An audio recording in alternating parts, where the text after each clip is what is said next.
Hollywood's golden age was all about perfection. Flawless suits, flawless smiles, and, as it turns out, not so flawless hair. Behind the glamour, some of the biggest names in showbiz were quietly fighting a losing battle with time. And for a handful of them, the solution came in the form of a medical experiment gone wrong, the early hair transplant. Back then, the procedure wasn't the sleek, subtle fix it is today. It was crude, it was obvious, and in some cases, it was downright horrifying. We're talking about thick, unnatural plugs that looked like rows of doll hair. Hairlines that were too low, too straight, or just completely out of place. Entire sections of scalp moved around like pieces of carpet. And the worst part? These disasters weren't hiding in the shadows. They were right there on magazine covers, TV specials, and blockbuster movie sets. These weren't vanity tweaks. They were cosmetic catastrophes that left scars, both physical and emotional. And while some stars managed to recover with wigs or reinvention, others spent decades trying to undo the damage. This is the untold story of Hollywood's worst hair transplants, and the cautionary tale left behind by the stars who paid the ultimate price for a few extra follicles. Marlon Brando.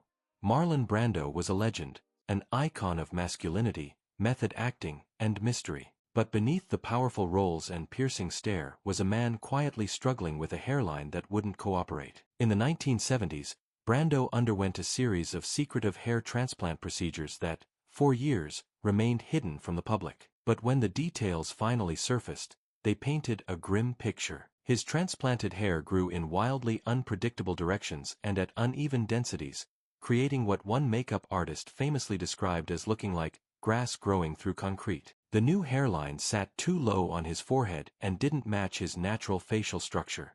And as he aged, the contrast between his real hair and the plugs became more obvious. Scarring made it impossible for him to go fully bald, so he relied on wigs, hats, and clever styling to cover up the mess. What's most tragic is that Brando's later roles, rugged, weathered, dignified, would have suited natural baldness perfectly. But the damage was done. He was locked into a cosmetic trap, one that forced him to hide behind artificial hair for the rest of his career. It wasn't just a bad transplant, it was a permanent burden. Frank Sinatra. Frank Sinatra was the epitome of cool, the voice, the suits, the swagger. But even the most confident men have their insecurities, and for Sinatra, it was his receding hairline. In the early 1960s, long before cosmetic surgery was normalized in Hollywood, he became one of the first major stars to undergo a hair transplant. Unfortunately, the technology at the time was anything but subtle. The plug technique he received left his scalp covered in rows of circular hair groupings that looked more like sewing patches than natural growth. The texture didn't match his original hair, and the transplanted strands often curled in awkward, opposite directions. His stylists did everything they could: heavy pomade, meticulous combing, strategic angles, but nothing could fully hide the plug pattern. During a live television special in 1965, the illusion unraveled. Under the heat of studio lights, Sinatra began to sweat, and the carefully styled facade started to separate, exposing the distinct grid of transplant plugs for all to see. Makeup artists rushed in during commercial breaks, but the damage had been done. For someone who valued image as much as talent, this was a nightmare. Sinatra didn't just pioneer hair transplants, he showcased their darkest possible outcome. Tony Curtis. Tony Curtis was known for his charm, his smirk, and his slicked back hair. But behind the scenes, he was one of the most obsessive early adopters of hair transplant surgery. Starting in the 1960s, Curtis underwent a long string of procedures using now obsolete techniques that left his scalp looking more like a topographic map than a hairline. Instead of growing in natural, irregular patterns, his new hair came in straight lines, rows so geometrically precise they resembled agricultural planting. The older he got, the worse it looked. While his natural hair began to gray and thin, the thick transplanted plugs stayed dark and dense. To cover the inconsistency, Curtis dyed all his hair to match, creating an artificial uniformity that fooled no one. But he wasn't finished. Every few years, he returned for more surgeries, each one an attempt to correct the damage of the last. The result: a scarred scalp, unnatural growth, and a vicious cycle he never escaped. Makeup artists on set had to use specialized tricks just to hide the harsh transitions on screen. but no amount of styling could reverse the visual chaos. For Tony Curtis, hair became less about vanity, and more about control he never really had. Elton John. Long before Elton John became known for his dazzling wigs and bold fashion, he tried to fight hair loss the old-fashioned way, through surgery. In the 1970s, Elton underwent some of the earliest punch graft procedures, and the results were nothing short of a disaster. The transplanted hair came in thin, patchy, and completely unpredictable. Some areas sprouted dense clumps, while others stayed completely bare. The hair grew in random directions, creating a chaotic texture that no stylist could tame. It got to the point where even casual hairstyles were impossible. The more he tried to fix it with product and combing, the more obvious it became. Eventually, Elton gave up on the surgeries and pivoted hard in the other direction, embracing elaborate wigs and flamboyant hairpieces as part of his signature look. What began as a failed cosmetic procedure turned into one of the most iconic style reinventions in music history. Unlike many of his peers, Elton stopped hiding and started owning it. He didn't just recover from his hair disaster, he turned it into part of his brand. And in doing so, he proved that confidence doesn't come from the hair on your head, it comes from how you wear it. Burt Reynolds. Burt Reynolds had the kind of screen presence that didn't need help. Rugged, charming, effortlessly masculine. But that didn't stop him from going under the knife in the early 1970s in a desperate bid to keep his youthful image. What he ended up with was one of Hollywood's most obvious and talked about hair transplant disasters. His new hairline was unnaturally straight and sat too low on his forehead, giving the appearance that it had been penciled in rather than grown. The transplanted hairs grew in at odd angles, creating a jarring contrast with the rest of his head. Some patches were dense and heavy, others thin and patchy. It didn't take long before critics started calling it a wig, even though it wasn't. Reynolds later admitted the whole thing was a mistake. He said he should have just accepted his baldness instead of chasing a fix that only made things worse. Years of revision surgeries followed, but they only caused more damage, scarring his scalp and destroying the follicles needed for future correction. Despite it all, Burt's natural charm and screen presence never faded. But his hairline told a different story, one of insecurity, regret, and a battle he could never quite win. John Travolta. At the height of his fame in the late 1970s, John Travolta was known for his thick, tousled hair, a big part of the heartthrob image that made Saturday Night Fever and Grease legendary. But by the 1980s, as his hairline began to slip, Travolta turned to transplant surgery. The result: a hairline so sharp, so straight, and so symmetrical that it looked like it had been drawn on with a ruler. The problem wasn't just the shape, it was the texture. The transplanted hair didn't blend with his natural strands, creating an obvious line where real ended and artificial began. He could no longer wear his signature messy styles without revealing the stark contrast. And just as his career made a roaring comeback in the 1990s, high-definition cameras arrived, capturing every awkward detail in brutal clarity. The media quickly latched onto it, turning his hair into a tabloid headline. And though he later leaned into wigs and buzzcuts to manage the look, the damage was already done. For a man who once embodied effortless cool, the rigid, artificial hairline became a strange contradiction, one that fans and critics never quite forgot. William Shatner. William Shatner may have boldly gone where no man had gone before, but his hairline was on a very different journey. During his Star Trek years in the late 1960s, Shatner began undergoing hair transplant procedures using the primitive plug method. The results were jarringly obvious: thick, straight rows of transplanted hair that lacked any of the natural recession you'd expect with age. Instead of blending into his maturing face, Shatner's hair stayed unnaturally dense and perfectly intact for decades, creating an unsettling disconnect between his youthful hairline and his visibly aging features. Fans and critics couldn't help but notice that while Captain Kirk's face changed with time, his hair didn't seem to age a day. The spacing of the plugs was also far too tight, creating an unnatural brush effect on his scalp. And because of the scarring left behind, shaving his head or starting fresh was never an option.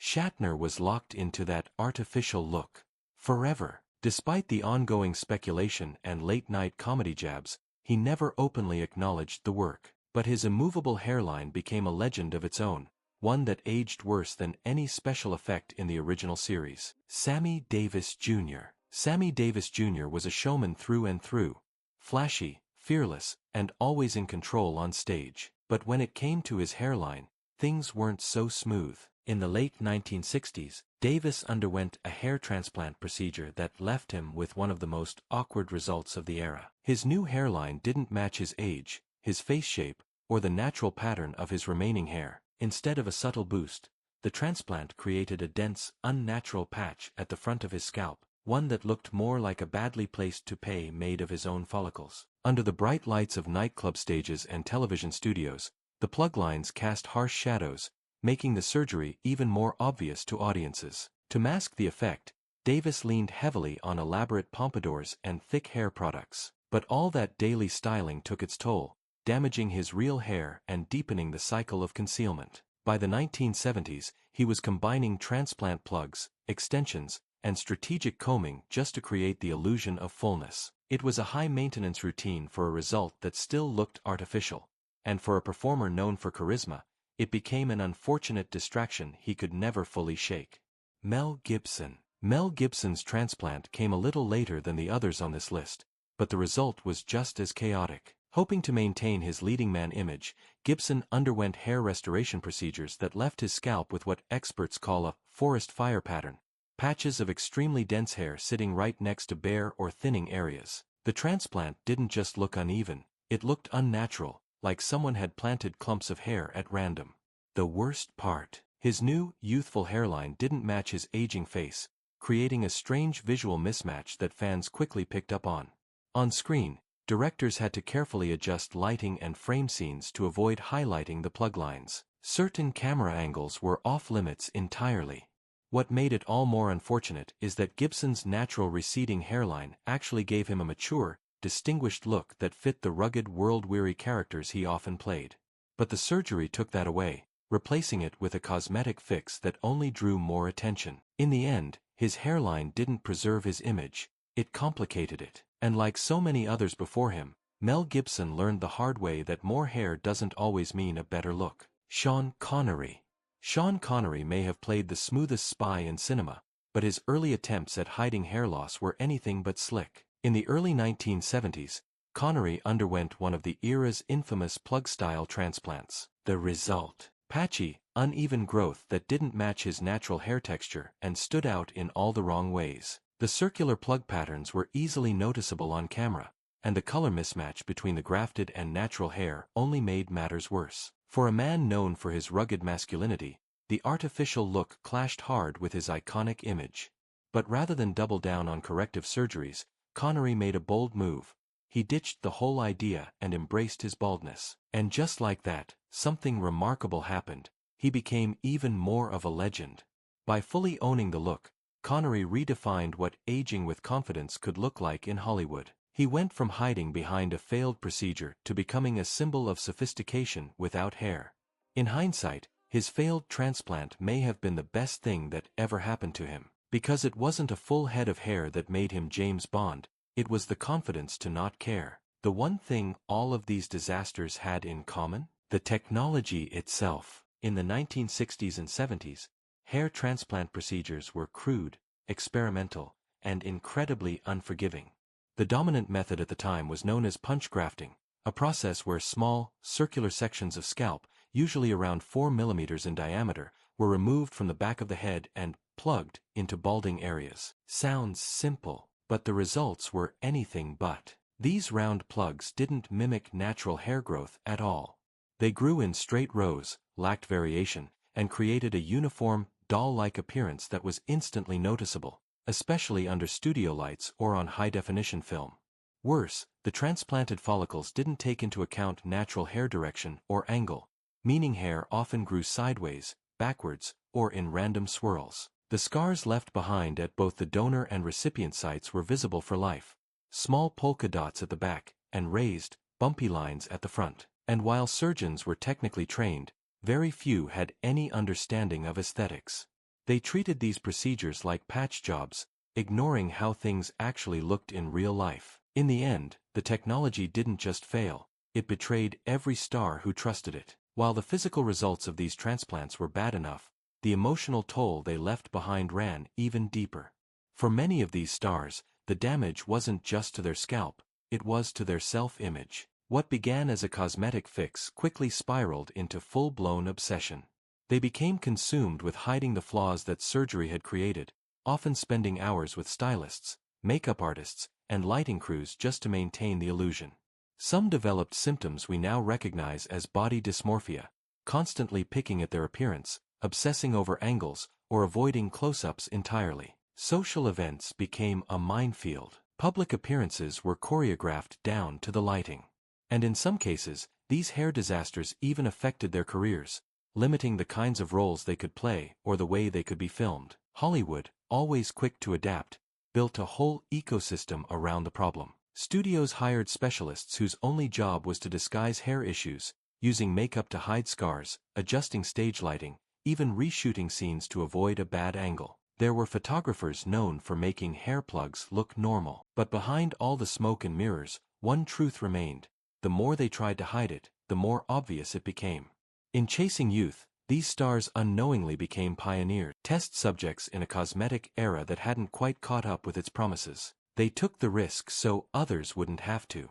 And while some managed to bounce back with wigs, reinvention, or sheer charisma, others were left permanently altered by procedures that promised confidence but delivered regret. But here's the irony. What many of these actors feared most, aging, thinning, going bald, might have actually worked in their favor. Sean Connery became more iconic without hair. Elton John turned failure into flamboyance. And even those who couldn't undo the damage still taught Hollywood a lesson it desperately needed. Sometimes, less is more. Today's hair restoration industry owes a lot to these cautionary tales. The technology is better. The techniques are smarter. But the truth remains, confidence can't be surgically implanted. And in a world obsessed with appearances, there's something undeniably powerful about owning exactly who you are, plugs and all. Thanks for watching. And remember, sometimes, the most timeless look is just letting time do its thing.